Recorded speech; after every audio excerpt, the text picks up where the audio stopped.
17 তারিখে, জাস্ট এই মাসের 17 তারিখ, এই গৃহকর্তৃকে হত্যা এবং বাড়ির মালিক চেতনানাশকের ব্যবহারের ফলে গুরুতর অসুস্থ আইসিইউতে, এই নিউজগুলো ব্যাপক আলোচিত হয়েছে।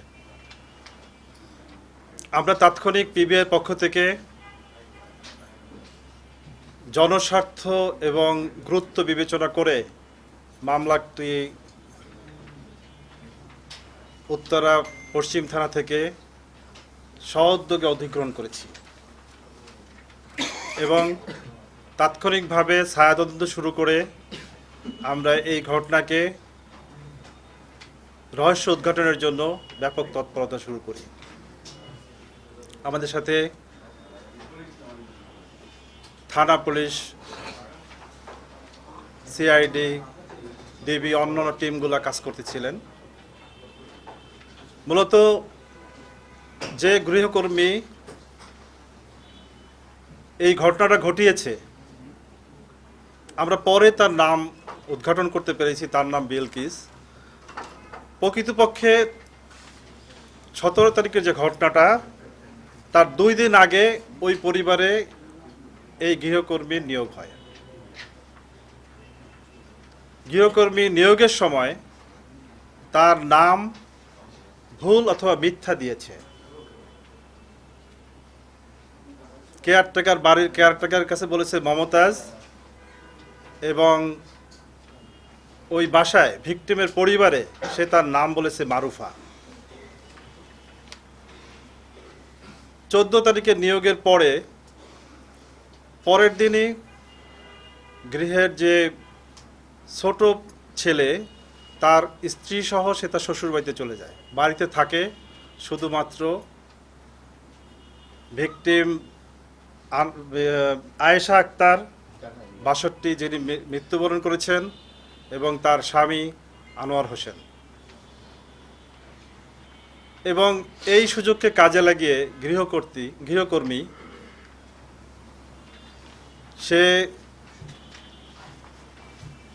গুরুতর চেতনানাশক মেডিসিন ব্যবহার করে বাসা থেকে স্বর্ণালঙ্কার সহ বিভিন্ন জিনিস লুটপাট করে নিয়ে যায় এবং সে গা ঢাকা দেয়।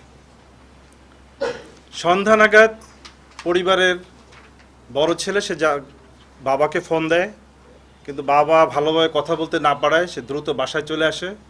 বাসায় এসে তার মাকে অত্যন্ত নিথর অবস্থায় দেখতে পান এবং বাবাকে মুমূর্ষু অবস্থায় দেখতে পান। সে দ্রুত তড়িঘড়ি করে হসপিটালে নিয়ে যান। উত্তরাতে লুবানা হসপিটাল আছে, আপনারা জানেন।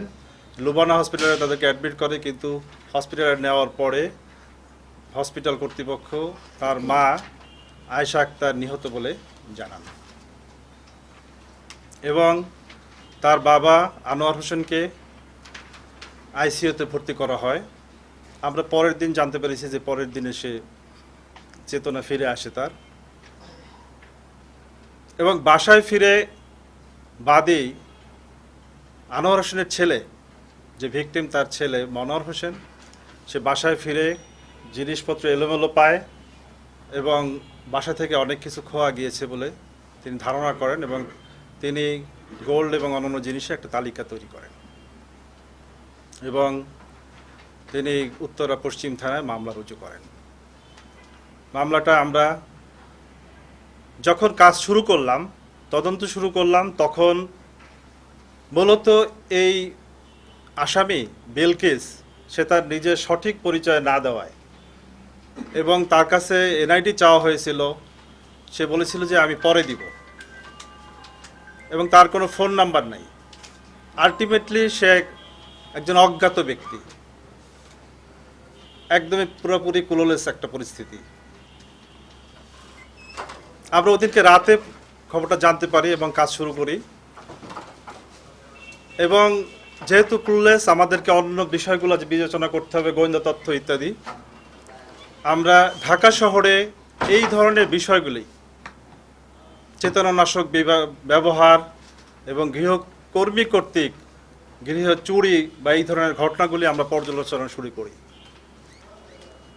এবং বিভিন্ন থানার এই ধরনের মামলাগুলো পর্যালোচনা করে কিছু গৃহকর্মী, নারী গৃহকর্মী বিশেষ করে তাদের ছবি এবং ডিটেলস আমরা বের করি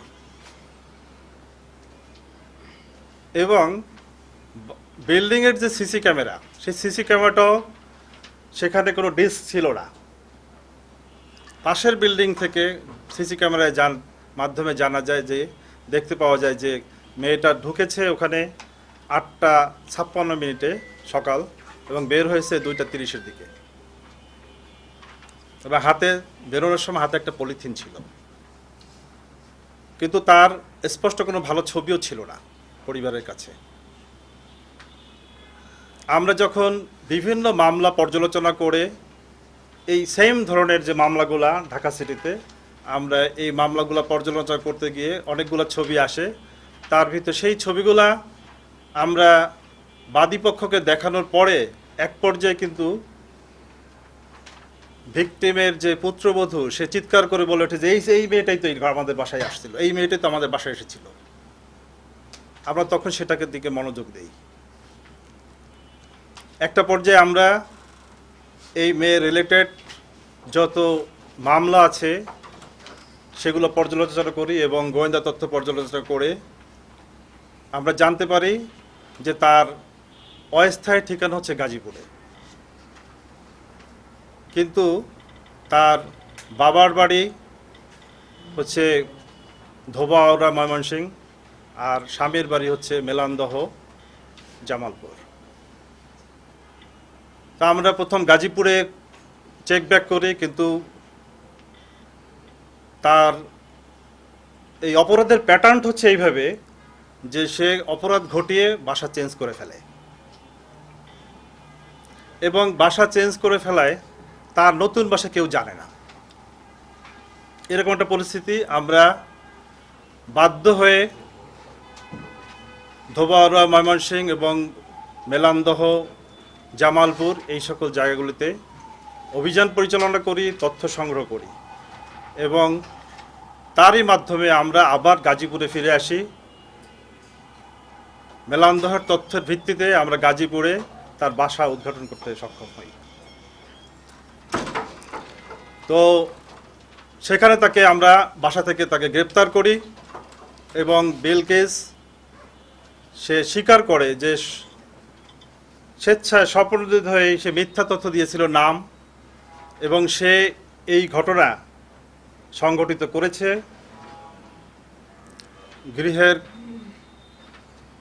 গৃহ যে কর্ত্রী এবং তার যে হাজব্যান্ড তাদেরকে সে চেতনানাশক ব্যবহার করেছে, সে ট্যাবলেট ব্যবহার করেছে এক ধরনের, এবং সে এইভাবে লুটপাট করেছে এবং সেগুলা গোল্ডগুলা কোথায় বিক্রি করেছে ইত্যাদি তথ্য সে আমাদেরকে দিয়েছে। যদিও তথ্যগুলোর ভিতরে কিছু পার্থক্য রয়েছে বাদীপক্ষের এবং তার তথ্যের ভিতরে, আমরা সেগুলো যাচাইয়ের ভিতরে রেখেছি। তো একটা পর্যায়ে আমরা জানতে পারি সে গোল্ডগুলো কোথায় বিক্রি করলো। সেই গোল্ডের যে জুয়েলারি সেখানে আমরা যাই এবং সেখান থেকে আমরা ওখানে যে গিয়েছিল সে রিলেটেড আমরা সাক্ষীও পাই এবং ওই সাক্ষীও আনসিক্টেবল করেছে। এবং আসামি বিলকিস যে কোর্টে নিজেকে সম্পৃক্ত করে স্বীকারোক্তিমূলক 164 ধারার জবানবন্দি প্রদান করেছে।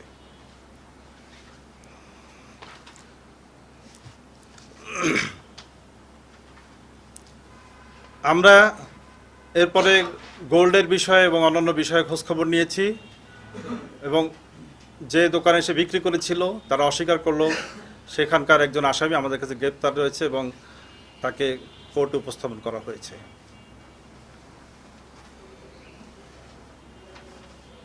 আমরা জানি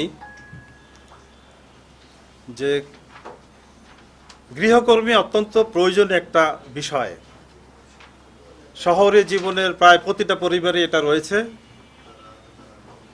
আমরা মনে করি অত্যন্ত প্রয়োজনীয় একটা বিষয়, কিন্তু রিসেন্ট সময়টিতে আপনারা জানেন যে গৃহকর্মী কর্তৃক আমাদের রিসেন্ট সময়ে দুইজন মা এবং মেয়ের নিহত হলো মোহাম্মদপুরে। এবং এই ধরনের ঘটনা রিপিটেশন হচ্ছে। আমরা সেই জন্য দেশবাসীকে এবং সকল সচেতন নাগরিকের দৃষ্টি আকর্ষণ করছি যে বিশেষ করে যখন আপনারা গৃহকর্মী নিয়োগ দিবেন তাদের আইডিটা নিশ্চিত করবেন, এনআইডি সংরক্ষণ করার চেষ্টা করবেন, সেটা নিশ্চিত করবেন। অনেক সময় এনআইডিগুলো ফলস ফেব্রিকেটেড হয়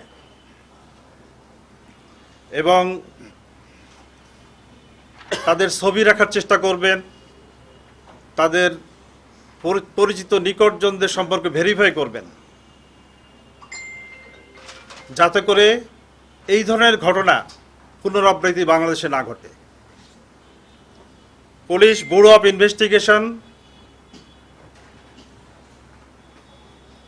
আধুনিক প্রযুক্তি নির্ভর, তথ্য প্রযুক্তি নির্ভর একটি আধুনিক সংস্থা, তদন্ত সংস্থা, আপনারা জানেন। আমরা আপনাদের সাথে প্রতিশ্রুতি করতে চাই, অপরাধী যেই হোক না কেন তাকে আমরা আইনের কাঠগড়ায় দাঁড় করতে বদ্ধপরিকর। আমরা সাংবাদিক ভাইদের সহযোগিতা কামনা করি।